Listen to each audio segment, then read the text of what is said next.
the way to think about it is that it's such like easy advice to give and it's so difficult to follow. But at the end of the day, run the business like it is always for sale. Because the truth of the matter is that, things happen, some of which as an owner you can control, a lot of which you can't control, that could dictate it for it to be the right time for you to sell your business. It could be a health issue, it could be COVID-19, could be other family issues. So there's just no reason whatsoever not to have the mentality that your business is always for sale. Welcome to the Painter Growth Podcast, where we help you scale your painting company in record time. Join us as we explore sales, marketing, hiring, finances, leadership, and more, everything that you need to know to scale and grow your painting business. I hope you enjoy and subscribe. What's up, everybody? Mike Gore-Hickman here, founder of paintergrowth.com, and you're listening to the Painter Growth Podcast. Got an exciting one for you today. I have Reid Tileston. He is the author of Get Her Done, and we're going to be talking a lot about building your business to sell and growing your entrepreneurial portfolio through acquisition, which I think is super exciting. In my opinion, one of the ways to generational wealth is building a portfolio through acquisition, building your business to sell. And if you know me, you know that I like Alex Hormozi, and Alex Hormozi is building his, $100 million plus portfolio through acquisition. And Reid, stoked to have this conversation with you, man. Welcome. Yeah, thank you so much for being here. And I got two things for you. One, it's Grit It Done. Get Her Done is owned by that Southern comedian guy. So we had some fun going through the trademark, issue around that. So he's a great guy. I love him to death. But the legal world. Grit It Done. You're right. Yeah. I misspoke. And so low risk guide to entrepreneurial success. Of course, we'll put the link below in the description so you guys can check it out for 99 cents to get the book. Yeah. We'll talk through all that stuff. I have a question for you though. Yeah. So you're obviously in like the painting space. You're a painting professional. What is your favorite paint color? Like what resonates with you? So I don't have a painting business anymore, but when I did have a painting business, I really enjoyed painting bright colors. So I would try to push my clients towards bright colors, and it was a lot more fun for me and for my painters rather than just doing like 100 shades of white. Nice. Build some culture in the business by mixing it up with the colors. Good stuff. Yeah, I mean, we rolled like bright orange and bright green, and like we did a whole bunch of stuff like that on different types of stucco and siding, and even in bedrooms and stuff. But yeah, bright colors. That's the fun stuff. Right on. So how did you get involved in the understanding or towards buying and selling businesses and building up like equity, shareholder value? I've been a small business owner my entire career, finished up at UC Berkeley. And then when I was 23 years old, had a job in finance. I managed to have $100,000 saved up in the bank. So I was in a great situation. But I was doing deal sourcing. I was being like a spreadsheet jockey, basically, at a fund in San Francisco. And I just decided that, I don't quite know what I want to do next. And this is a great opportunity. I'm making good money, but I want to get out in the field and actually do something different. I want to be hands-on. My degree was not in computer science or electrical engineering. So I didn't think I was going to be the next, Mark Zuckerberg or the next founder of Google.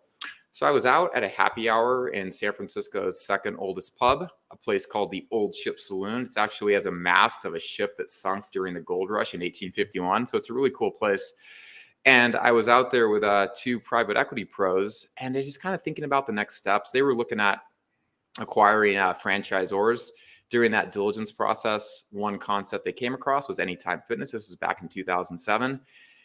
And I thought, gosh, these things could be a pretty lucrative opportunity to go after. So long story short, we pooled our equity together, and I quit my job in finance and went out with aspirations to open up a lot of clubs. Learned a lot in the first experience doing that. And that's where I had my formative identity of being a business owner versus an equity employee. But learned a lot in the first club, made a little bit of money off of it, but not too much, but knew what I'd done wrong. So then I went out and became a multi-unit Anytime Fitness owner-operator, one of the top performers in the system for the years that I did it as a full-time gig. And that's how I got started. So short answer for me is I'm just a small business enthusiast, and I've done it successfully, bought and sold 4 companies over 16 What years. are So, some of the things that you look for when investing in a small business to like become that? Yeah, I'll leave it at that. What are some of the things you look for when investing in a small business? what I actually look for, it's all about the people, and it comes down to assessment. That's the first step in this process. I certainly go through it in the book. There's 4 avatars of, employed individuals in the US. One is an employee. They're the backbone of the economy. Most of your listeners, I'm sure, have plenty of them. The good ones tend to get promoted. The bad ones, hopefully they find themselves going to the door. Then the second avatar is you have equity employees, and that's someone who's a CEO. They can spend their time working on the business and not in the business. But at the end of the day, they don't actually control their destiny. They might be at the peril of a board or investors. So they're working on the business, not in the business, but they don't actually own it, right? Avatar 3 is business owners. I love business owners. I'm sure that a lot of your listeners are business owners. Ultimately, as a business owner, business might own you more than you own the business. So you're working in the business, not on the business. Yeah, a lot And of the guys feel that 100%. and then the fourth avatar is an entrepreneurial business owner, which is where you have that same freedom and autonomy of a business owner. You own all the upside, you control your destiny, but you spend your time working on the business as opposed to in the business. And that's what I wrote this book for, is to help people decide if it makes sense for them to transition from an employee or an equity employee to being a business owner, and to think about how you can transition from a business owner to being an entrepreneurial business owner. Book is Grit It Done, available for 99 cents through the end of May on Amazon. Or go to grititdone.com, get linked up to Amazon, and go from there. The key takeaway, though, is that when you ask about what kinds of businesses I would look to acquire, I look at primarily the individual, and I look at how strong they've assessed what they want to get out of the situation that they're in.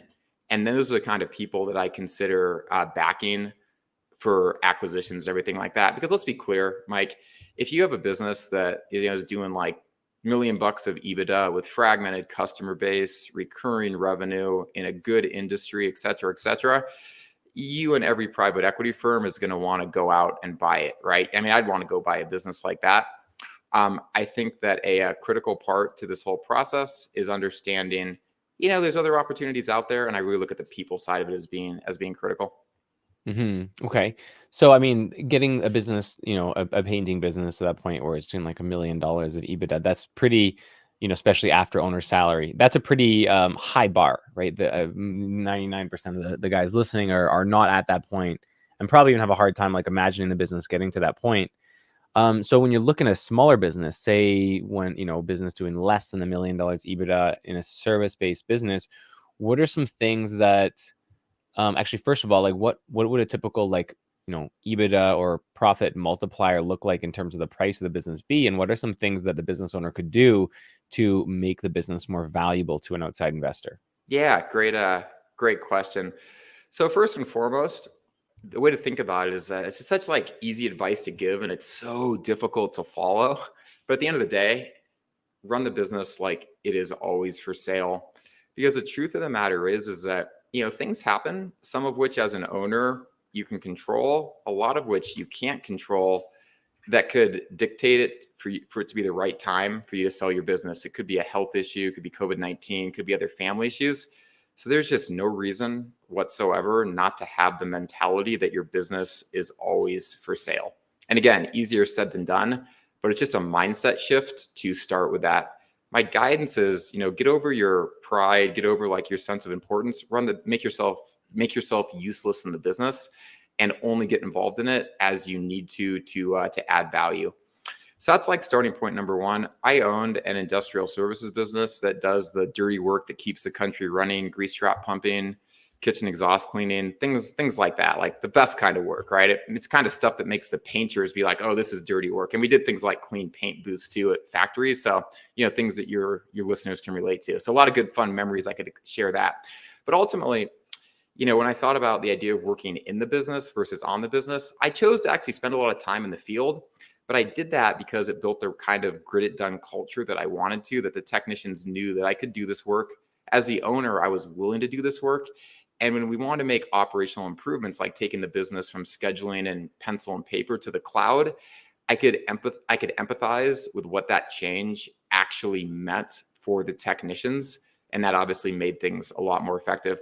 So key takeaway is just make it so you don't have to be involved in the business. And then if you are involved in the day-to-day business, you're doing it in ways that add value to that actually add value to the business, as opposed to just, your time and what you can bill yourself out for hourly. And in the case of painting, that very well could be going out in the field and painting for cultural reasons or to just understand how to bring people on. But you don't want to be in that situation where you have to necessarily be doing that work. Yeah, when you're like in painting, we've had other people talk about this, right? Like being on the tools and being on site, it's different when you don't have to be on site. You can, when you're just working for half a day because there's a project that you think is fun and you want to participate in that, versus having to grind day in, day out, being on tools. It's very different, very different feeling in the business. Yeah, absolutely. And then when it's optional, it becomes almost fun to do because you don't have to do it. You can just do it for additive reasons, which is awesome. Other thing which I talk about in the book is just positioning to sale framework. But again, the first step in it actually goes back to assessment. You got to think about, okay, who do I want to sell this business to? And how does the sale align to your ideal self and what you actually want to get out of it, and then plan accordingly. So for example, nothing wrong with being completely homo economist, profit driven, and just maximize the value. And if you want to do that, then maybe a private equity firm is the right strategic acquirer or a financial buyer in some capacity. But if it's not about that for you, maybe it's about you actually want to pass it on to a key team member or do a employee stock ownership, right? Do an ESOP.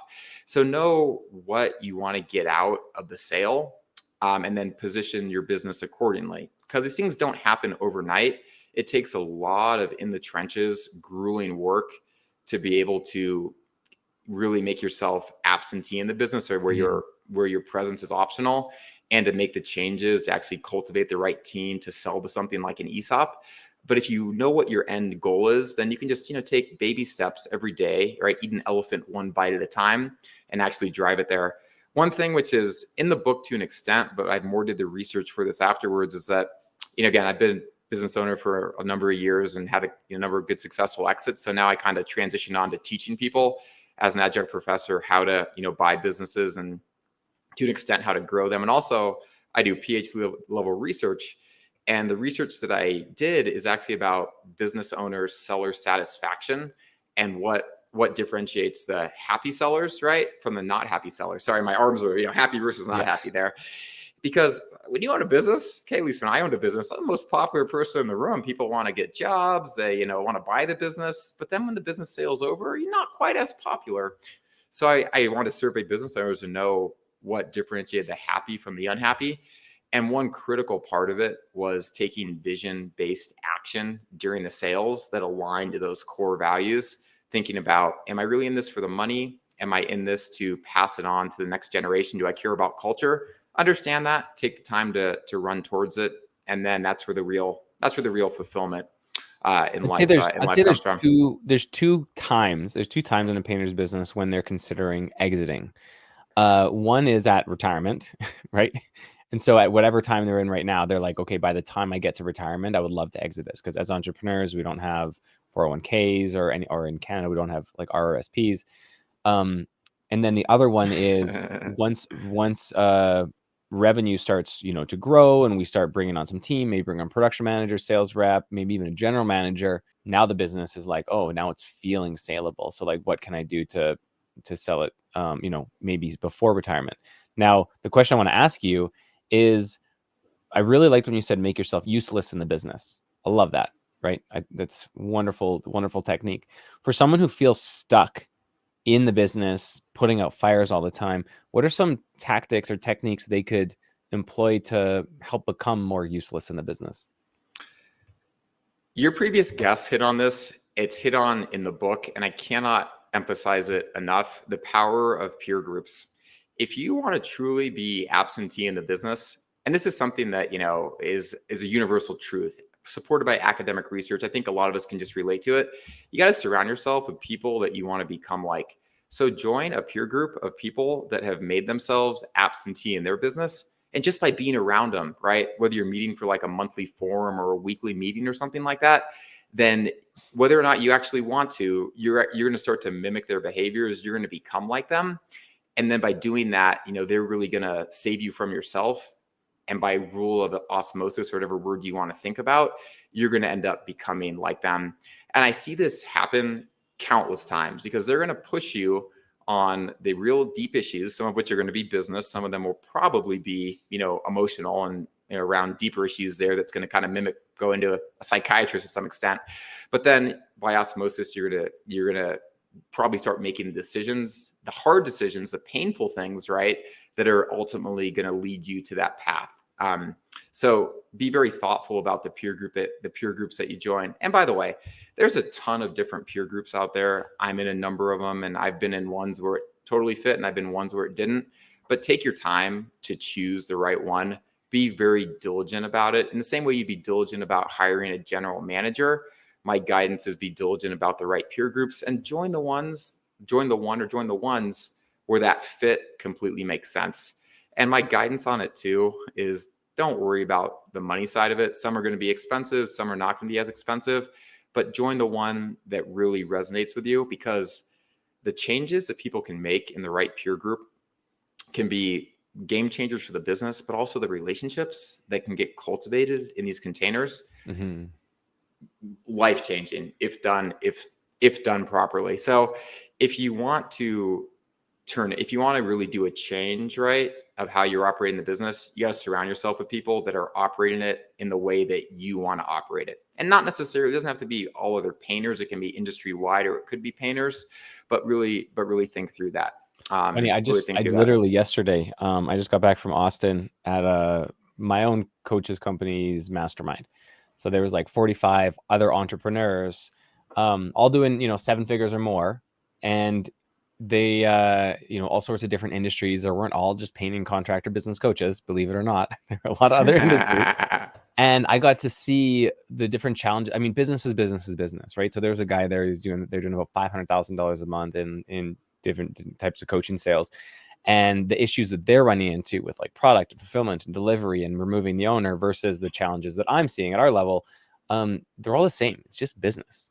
So the more you can look at your business as a business and not as a painting company, I think that's going to allow you to like depersonalize it, and it becomes a little bit easier then. Yeah, and you have to be surrounded by the people that are going to push you in that direction. And then, the way that I always see it happen too is that typically, like in those groups, people create a couple key relationships, right, that really grow outside the group or as part of the group, and then that's what really drives people to actually make those tough choices and those changes. So yeah, good stuff. Yeah. Austin, hopefully you had some good barbecue when you were down there. We did, yeah. Some really nice brisket and some good Tex-Mex too.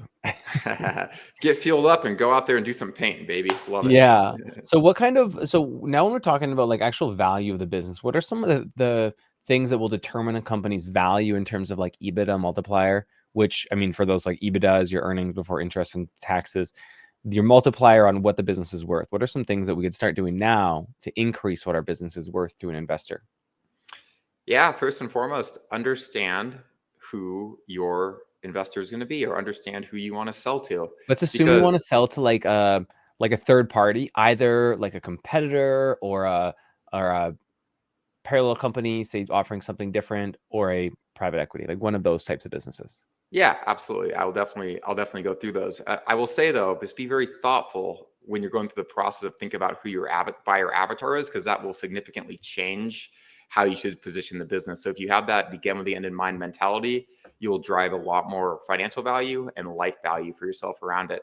So in general though, and this stuff is nothing new and exciting, right? One, recurring revenue, recurring contractual service agreement revenue as often as possible. So for example, if you're in a painting business, and I'll just reference my own personal experience, and we clean and we do paint booth coating for factories, right?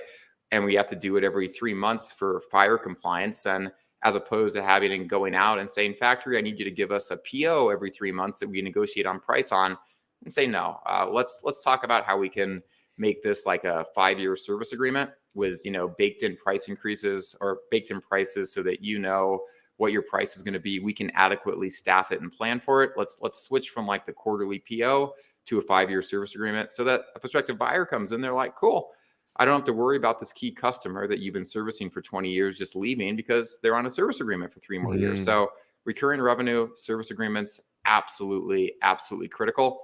Really hard in painting. Like we struggle with a recurring model for sure. Yeah. But again, there's, then that's where the strategic conversation would come in and say, well, how could we get some recurring revenue? And the answer to that could be, let's do some industrial paint booth cleaning, right? Or let's work with with car dealerships where we have to clean their paint booths, or not car dealerships, but car mechanics that do painting, right? Where we have to clean it. So he's got to think outside the box as to how that can happen.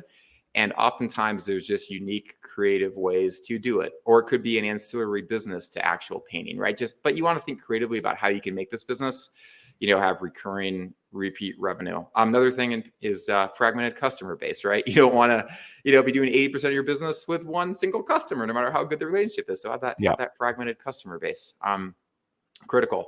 And then again, making it so that you as the owner do not have to be there, and that you have a stable management team in place.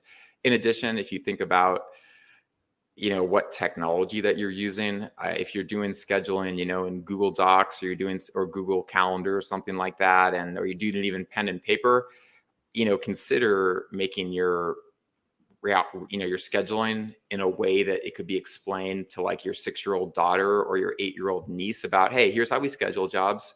Here's how we, route jobs. Here's how we do like job cost accounting. So just put systems in place that are really easy for outsiders to come in and understand, which again goes back to an extent of making yourself as unnecessary as possible than the business.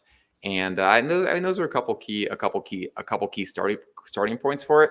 But again, to harken back to, I think, the key point, understand like who your seller avatar is, because if you do that, it's really going to change what you do. For example, if you want to sell the company to one of your employees, well, then the key area to invest in is making sure that he or she is going to have enough money to give a down payment, that he or she is going to be qualified to get like an SBA 7A loan to do it. So you might want to think about, and then to fill the skill gap between you as the owner and what they as a manager might have. So again, if you understand who you want to sell to, then it's going to help answer a lot of those. I think on that note, I used to clarify, when it says, when you're like, who are you going to sell to? It's if you're selling to like private equity, they want to make sure there's an operator in place. But if you're selling to an employee, like they become the operator. Yeah, fair. Yeah, to a general extent, but oftentimes strategic buyers in the space, private equity firms or, competitors, this and that, they may not actually care, because they might have a regional manager that could do the entire role of the general manager that you have. Or if you're the general manager as the owner, they could actually be doing that entire role. So they might be like, yeah, great. You're doing payroll and you're signing rent checks and you're, doing whatever it is that you're doing as an owner that's not like critical to the business. Great. We have someone that can do that. And oh, by the way, they have the capacity to do it for your acquisition as well, for an additional hour of work per week once we do the integration. So don't make that assumption. That's why, listen, for businesses that I invest in, because I will back people that want to buy businesses, and I'm a business owner by DNA. So if I want to go out and buy another business, which maybe after all this writing and teaching, I'm going to be like, I got to go back and do this stuff. I would never look at a business acquisition when I did not know exactly who I was going to be able to sell it to afterwards.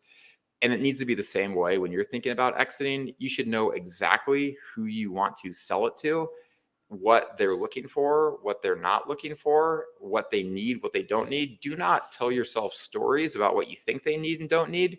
Just figure it out in creative, crafty ways and then position it accordingly. And that's how you'll maximize value on a monetary standpoint. But I also encourage you, if you want to be one of those happy business sellers that I talk to and not one of the unhappy ones, you got to align that to what your vision is for the business and what impact you actually want to leave out of it. And I know it's hard, and believe me, I've been there.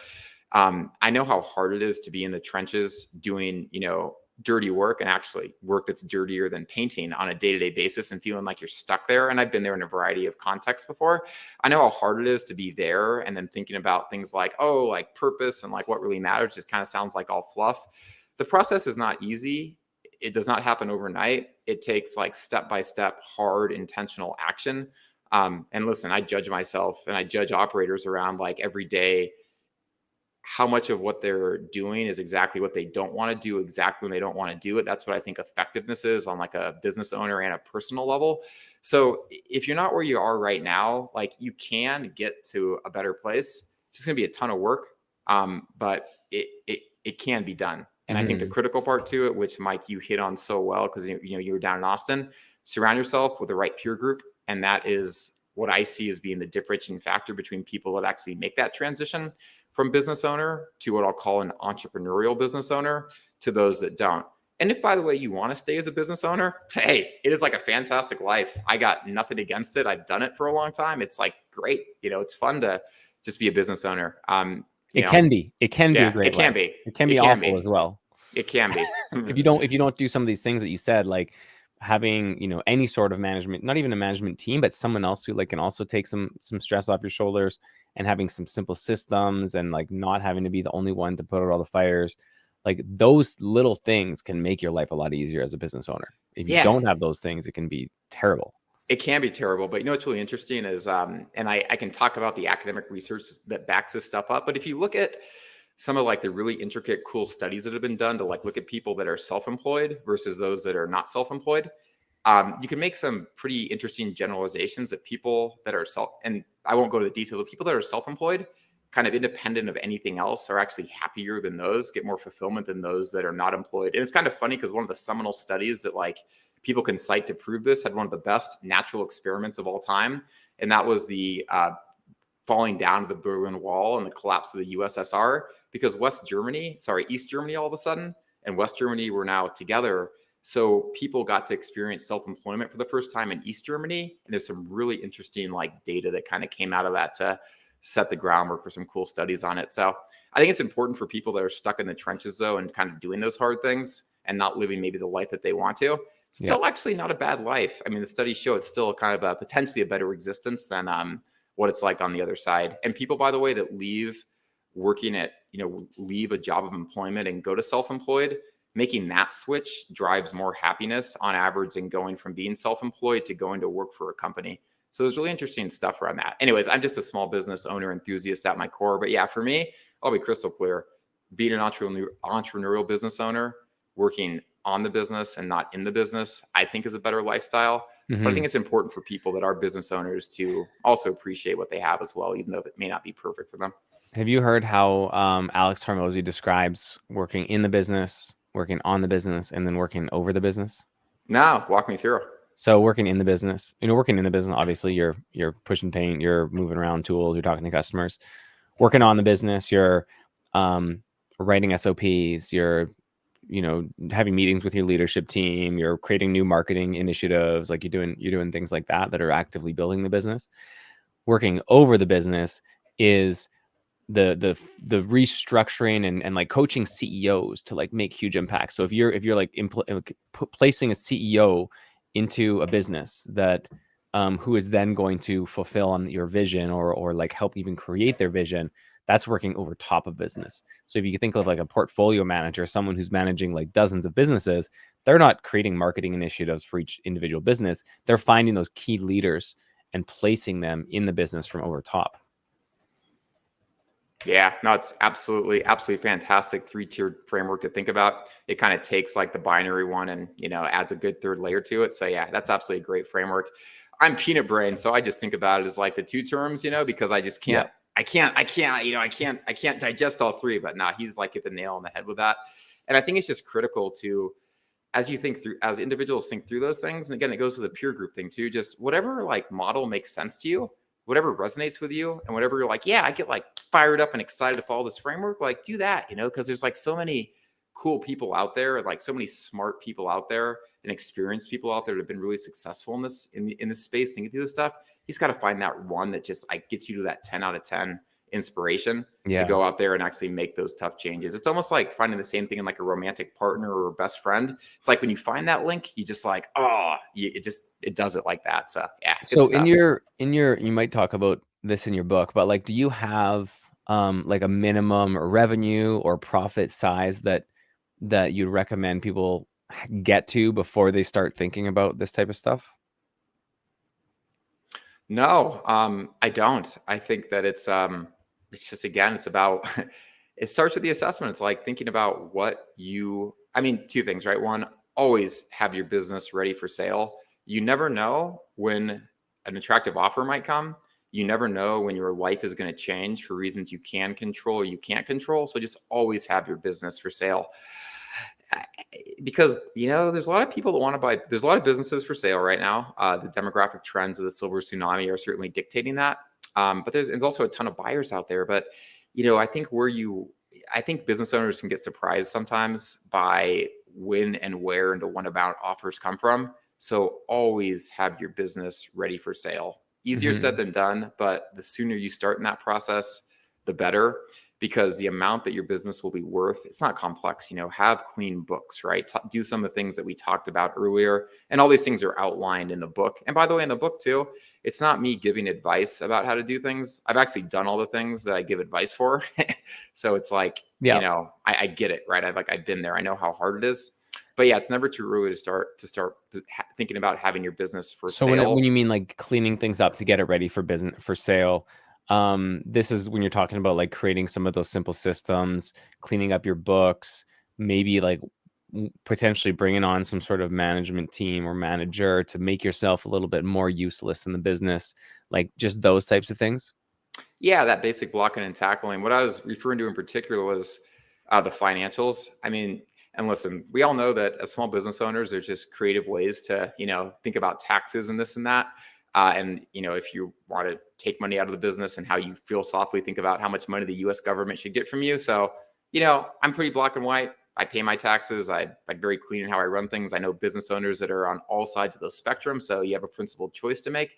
But if you're looking to sell a business, right, you need to be able to show your financials and explain Yeah. it to the level of like a 6-year-old, how like you want a 6-year-old to be able to understand like your financials. And So you should want a a business owner 6-year-old. be paying themselves as like a W-2, or should they be paying themselves through dividends? There's no right or wrong answer to it, except that, take your financials, show them to like 4 people. And if it makes sense to them that you back out into the fact that, okay, this business is making $500,000 of cash flow per year, and everybody agrees and everyone can understand it, within like 5 minutes of reading it, then you're good to go. So don't focus on like the tactical, should I do W-2 or should I, pay myself through distributions? There's obviously tax considerations around that and everything. But if you're looking to sell it, you just want to be able to explain what you're doing and why you're doing in a really intricate, or sorry, a really simple way that anybody can understand. Okay. Pretty much Now, anything that you have to explain is going to come back to haunt you, now, because yeah, okay, go ahead. I've heard that there is some, like I've heard some business owners say, all right, when I run my business, I try to make my business look like it has as little profit as possible so that I can, so that I can not pay a ton of business income taxes. But then on the other end, it's like I've heard people say, I want to make my business look as profitable as possible. So like, because if someone coming in to buy your business is going to look at like your last 3 years of financial statements and see how profitable it is. So it's kind of like this dichotomy, this push pull of should I decrease my profits or should I increase my on paper profits? What's your take on that? again, it comes down to philosophy, right? If you want to minimize your taxes and that's like your end goal with it, then go that route. If you want to make your business positioned for sale and make it clean to a prospective buyer, go that route. Me personally, what I always chose to do, make it insanely transparent. I'm a believer in, I believe in the American principle that this country was founded, right, on the idea of, no taxation without representation. It was founded on the principle of like not having unfair taxes. So I think there's plenty of things that are wrong with our tax system. Ton of things, right? And I could talk about that for hours on end. But what I will say, some aspects of it are just a national disgrace, quite frankly. But with that said, I will sit here and I will complain about it. I will make concrete proposals for how to change it for what I think is more economically efficient and better. But with that said, I will always pay all of my taxes on time and in full, because that's just what I believe. And I also believe that it's more valuable to have your business positioned for sale than it is to try to minimize profits and to minimize the amount of tax burden that you have for the sole purpose of minimizing your tax burden, because doing that can sometimes leads to a gray area for sure. And in that situation, I would never play in the gray. I'd always go to like the white side of it. But that's just my opinion, my personal opinion about it. I have no judgment for how you go one way or the other. So my advice is be above board with it. It's easy to explain for buyers. It personally helps me sleep at night because I know that I'm paying my fair share of taxes. And go from there. I'm probably of that same mindset as you. I think that it's important to have healthy, profit and loss, healthy balance sheet that shows how successful the business is, and you're not just writing off a whole bunch of expenses to try to lower that number artificially. And then you can see where the business is year over year too. You can see that growth, and then it's ready for purchase, like you said.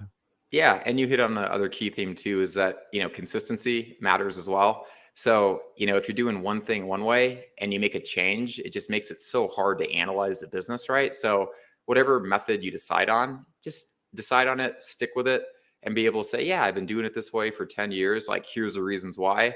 I believe that it's okay to be like aggressive on the, what I run through the business, because, hey, America's founded on minimizing taxes, right?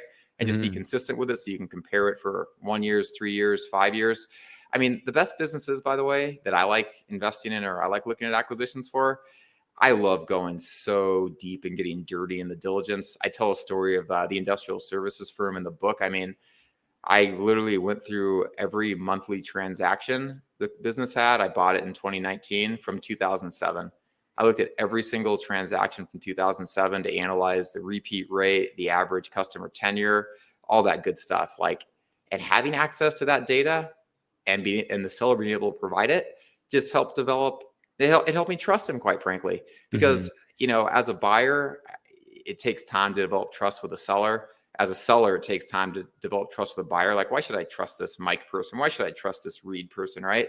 So the more transparent you can be and the more principled you can be, and not have to explain like anything, just let like the performance and let the actions speak for themselves. I mean, that's a key driver both in getting a deal done, and it's a key driver in being able to pay a hefty multiple for the business, right? Because again, like, no matter what buyer you are, you're going to look at what the individual seller, like how the seller runs the business, shows up in the business, that shows up in the financials, that shows up in the valuation.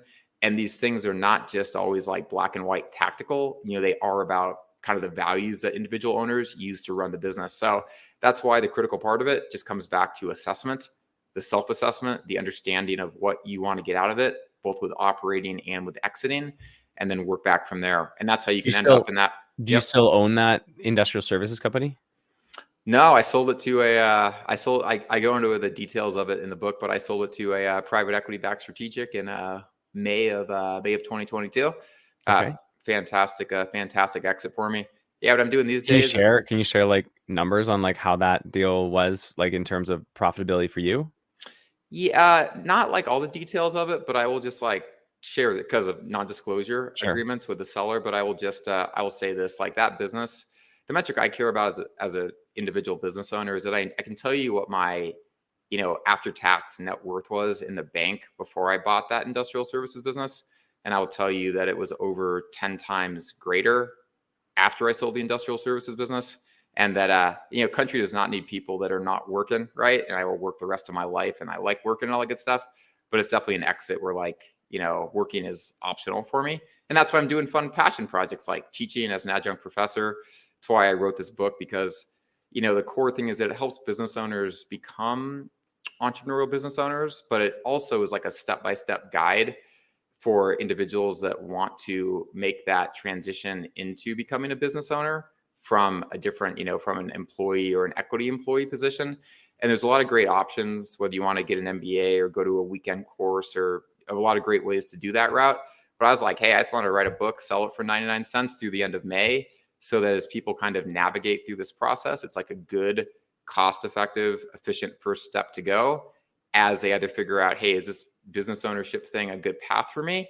Which for a lot of people, it's not. I mean, your listeners all know how hard business ownership is. It's not easy. It's hard. It's hard work. I would tell you there's a lot of great upsides to it if you follow the steps in there, but decide either you are going to do it or you're not going to do it. And if you want to do it, here's a low risk way to do it. And here's just what I've learned doing this over 16 years. Because my It's like belief, rich people have money, wealthy people have businesses and assets, right? And like the growth of an asset will be so much greater than the growth in your cash from business operations. yeah, absolutely. I mean, it's just the own it mentality, right? And if you look at, I'm not going to quote any Canadian numbers because I don't know them, but what's the median wage in the US right now? It's about $1,118 per week. So let's gross that up to 70K a year with the value of benefits and everything like that. I would tell you that it's a good career option for people to buy a business doing like $500,000 of cash flow, levering up with the SBA 7A loan, and then using their own personal equity to fill the gap, or friends and family, or if you want to talk to someone like me, to bridge that for you. Certainly discussion that I'm open to having. A lot of other people are too. But if you do that, you don't even grow the business, you can make more money, right? You'll experience, some of the freedom and autonomy of owning a business. And if you follow the steps in the book, you're likely to, make good money to it. And the fun part is always the people you meet in the process. And I think when you own a business, there's no way you can't become more civic minded. So it's something that everybody should consider.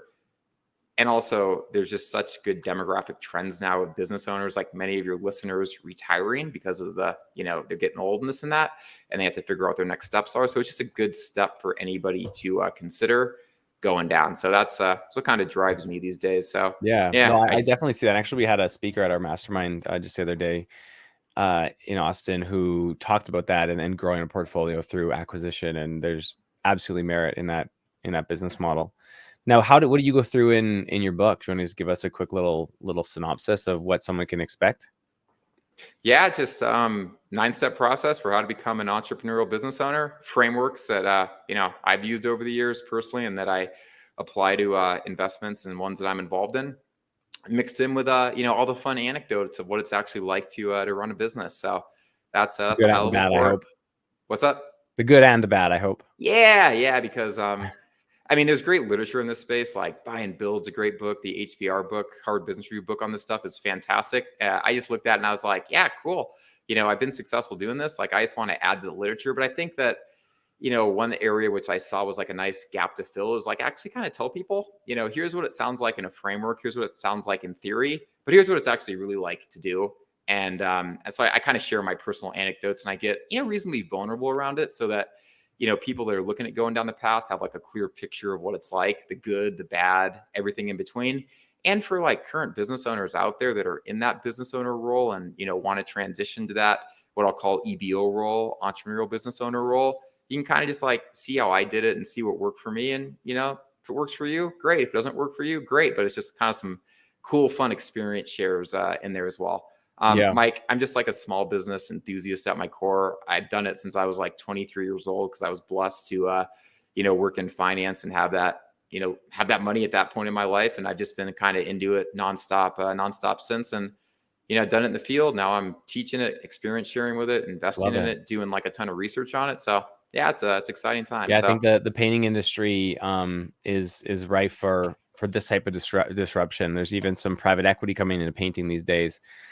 With some of the big franchise groups, and there's just a lot of opportunity now. So if anyone is thinking about one day even buying or selling their business or another business, I highly encourage you to check it out.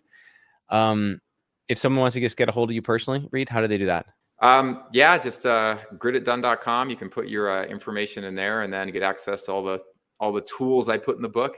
And then I'm also, reasonably active on LinkedIn, getting more active on Twitter and X these days. So you can certainly follow me and engage with me there. Like a lot of your, I'm sure like a lot of people that listen to this podcast, I've always had my head down, kind of owning and operating. But now that I'm not, I kind of get to have more fun doing this, online stuff and doing podcasts and things like that. So it's cool.